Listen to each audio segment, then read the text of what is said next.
আসসালামু আলাইকুম সবাইকে। আকাশ বার্ডস ভ্যালিতে আপনাদের সবাইকে স্বাগতম। তো আপনারা সবাই জানেন যে বাংলাদেশের বিভিন্ন অঞ্চলে এখন অনেক বৃষ্টি হচ্ছে, বাতাস ছাড়তেছে অনেক। তো এই ওয়েদারে যারা পাখি আর কি বারান্দায় পালন করতেছেন তাদের ক্ষেত্রে পাখিদের বিশেষ কিছু যত্ন নেওয়া উচিত। যেমন পাখি যেন ডাইরেক্ট কোনো মানে ডাইরেক্ট বাতাস যেন না লাগে এখানে খাঁচার ভিতরে, তারপরে খাঁচার ভিতরে যেন পানি না ঢুকে, পানি ঢুকে যেন স্যাঁতসেঁতা মানে পানির ট্রেটা মানে খাঁচার যে ট্রেটা থাকে ওটা যেন স্যাঁতসেঁতা ভাব না আসে।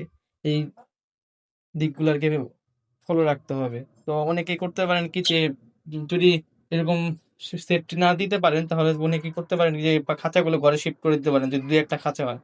যেমন আমার বারান্দায় এরকম পলিথিন দেওয়া আছে, তারপরে বৃষ্টি পড়লে এদিক দিয়ে পানিটা ঢুকতেছে, কিছু বৃষ্টির ছিটা পানি ছিটা ফোনা ঢুকছে, যার কারণে পাখিগুলো ঠান্ডা লেগে যাওয়ার সম্ভাবনা আছে। এই কারণে আমি মেডিসিন দিতেছি অলরেডি, কিন্তু তারপর আমি আর রিস্ক নিতেছি না। আমি এই পাখির 3টা খাঁচা আমার সুন্দর আমার ঘরে শিফট করে ফেলবো। তো ঘরে শিফট করে আপনাদের আবার নতুন করে একটা আপডেট দিব। আসসালামু আলাইকুম, আল্লাহ হাফিজ।